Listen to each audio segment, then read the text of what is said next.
West Ham is the gift that keeps on giving. But even by our own lofty standards, by being able to be in the news or create news, and not always for the right reasons, Tuesday was quite an exceptional day. So much happened. I'm not sure we'll be... Well, we will cram it all in. The video will take as long as it takes. But, I mean, my word, there was quite a significant amount. And there were some bad stories, some really sort of crappy stories, really. I've got my phone out here. I got a message on Monday's video from Dane Hart. He said, thanks for not assuming your audience is caught up on everything.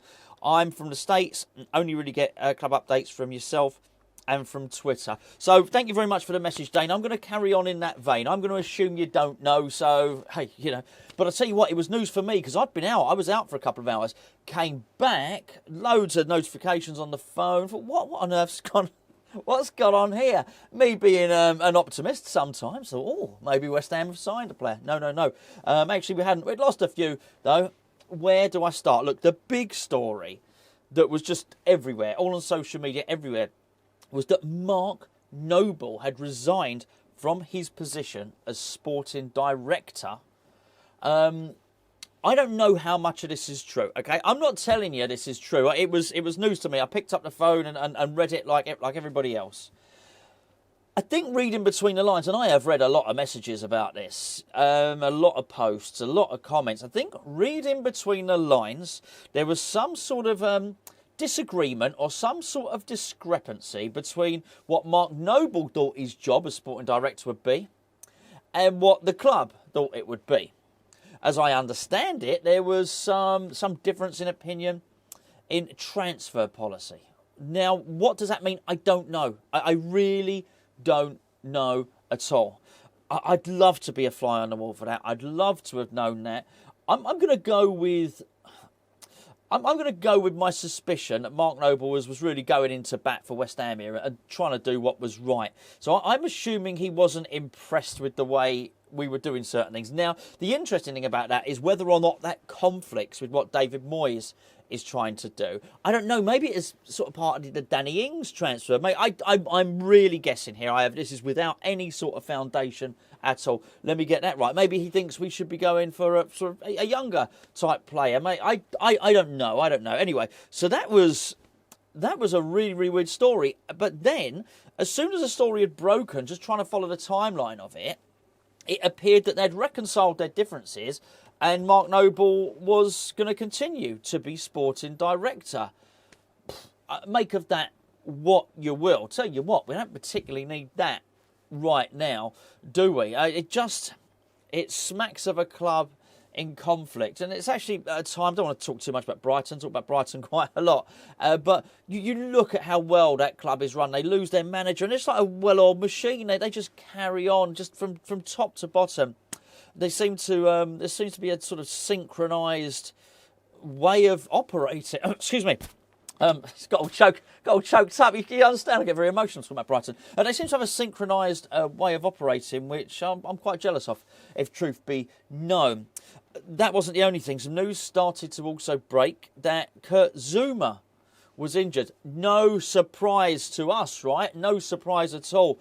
He looked decidedly limpy, wobbly and dodgy when we saw him in the game against Everton. I thought he carried on magnificently. And as you'll know, I said it in a couple of videos that followed after that Everton game. I was surprised to see him come out for the second half. Surprised that he was fit. Surprised we hadn't heard a report that Kurt Zouma was injured. Well, there it was.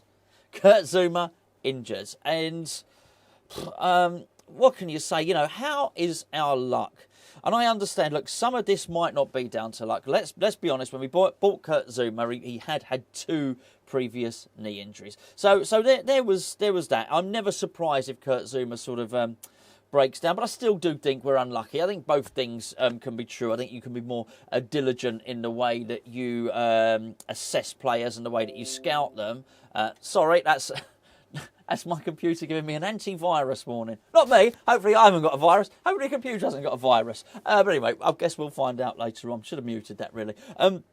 So I think the truth is somewhere in the middle. I think you can probably mitigate your chances of signing players that are injury prone. That obviously moves on to Danny Ings, our favourite Annie Dings, our favourite lady. What can I say about this? look, you know, we've already discussed this. He's injured. He's injured. The club are trying to put it out there that it might not be as serious as we thought. Those are exactly the words, pretty much, they said about Kurt Zouma. It's not that serious a knee injury. He'll come back and he'll be fine. It actually, you know, possibly hasn't. Look, I said this yesterday. I don't want to sort of labour the point too much. We can't rely on Danny Ings for our season. We really can't. If he comes back and he performs well and he plays well, that's absolutely brilliant. But we've got to mitigate against that as well. Now, here's the other thing. Now, it appears that we have been looking at players. Tara Moffi doesn't want to come to West Ham. Apparently, that's one of the rumours that came out. As I say, there was just so much news out there. But one of the other ones was the club were sort of keen to let it be known that they were, I guess if you were to be fair to say, caught between a rock and a hard place with regard to purchasing any more players, bearing in mind that Maxwell Cornet, remember him, might be coming back soon. I'd forgotten all about him. Honestly, I had. When I did a little sort of summary of the Danny Ings injury in yesterday's video, didn't I? I spoke about Scamacca, spoke about Antonio, spoke about the need to bring somebody in, about, look, let's just put this financial fair play stuff off for another day. Most important thing is stay in the Premier League now. We'll deal with those rules as and when they come. Those were my thoughts at the time. But when I did the little summary of it, I didn't mention him, did I? Did not mention Maxwell Cornet. I've forgotten all about him. And that's not just because I've got a bad memory. I've forgotten all about him because why would he even be in my consciousness? This is how little we've seen him. So I do understand. Basically, the premise of the argument was that it's risky for the club to buy new attacking players when Maxwell Cornet may be coming back to fitness. Danny Ings might only be out for a missed 3 league games. And then what we'd have a load of players on the bench and a load of unhappy players. I do think we got the tail wagging the dog on this one, on all things. I think it's muddled thinking. I understand the thinking. I understand the logic. I just disagree with it. Who cares? I mean, the most important thing is West Ham's survival. Who cares? I'm sorry, at this point, you'll notice, if you're a regular watcher of the channel, I'm all for keeping players happy. I think this is really important. I think it's really important that you're happy in your workplace. But at some point, the club comes first, and that point is right now. I don't care if someone on 100 grand a week's unhappy on the bench for the rest of the season, as long as West Ham stay up. I think we are so bad. Look, we can have an inquest some other time about why we buy injured players. That's for another time. What we've got to do now is we've got to prioritise. And the priority now is to get between now and the end of the season. The inquest can come later. If that's the priority, then we just have to accept that actually we do. We do have injury-prone players, in which case, sign loads of them.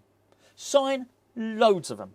I honestly, I couldn't care less at the moment. I just want to stay in the Premier League. This is incredibly important for reasons that I've gone into detail before about, you know, as a club, we are not set up for the Championship at the moment. This is not a stadium you want to be playing Championship football in. I'm not going to go into the details, I'm not going to repeat myself on that.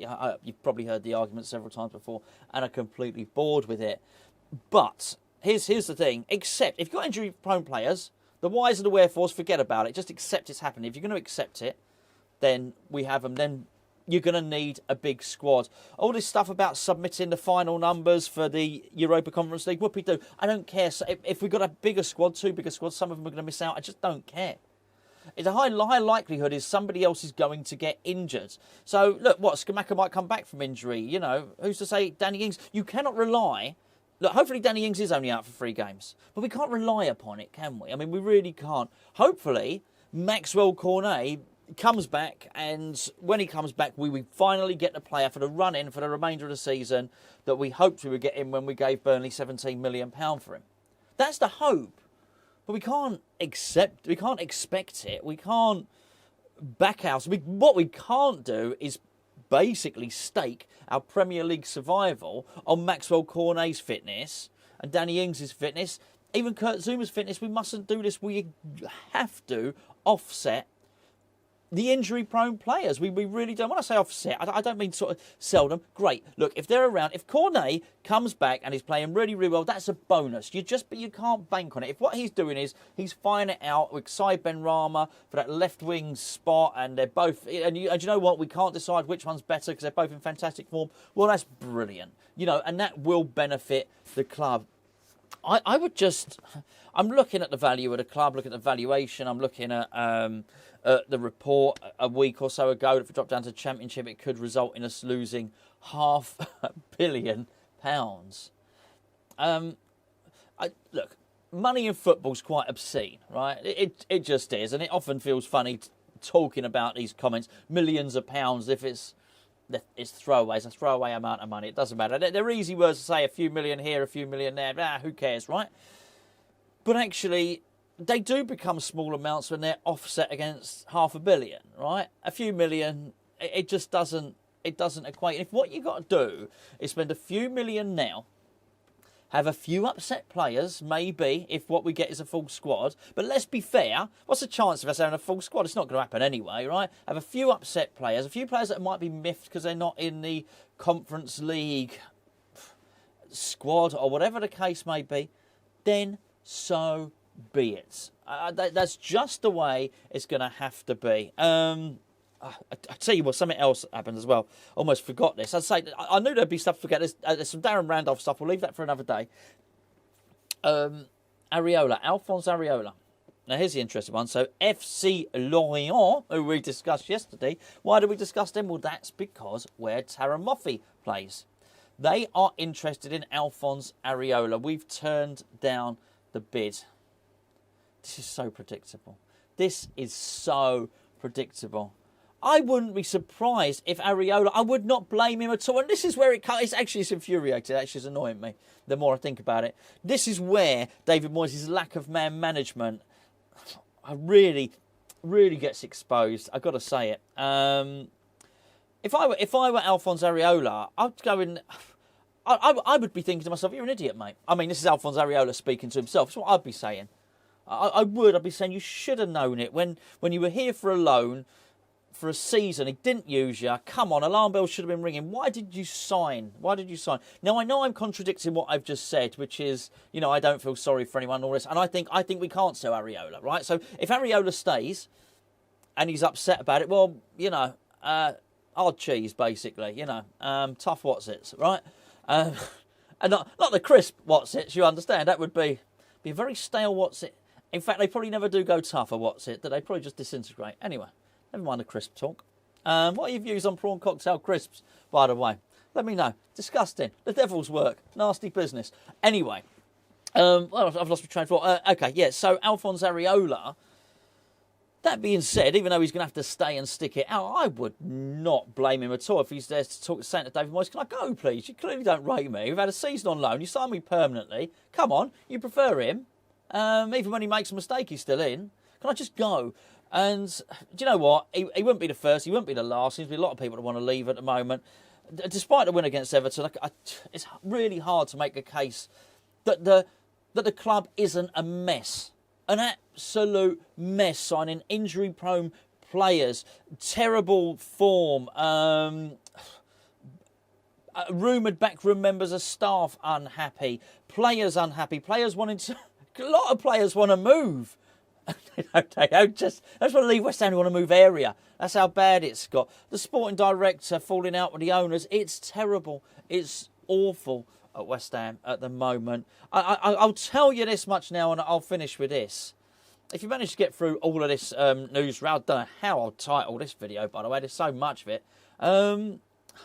Maybe this is it. Looks like the circus is back in town.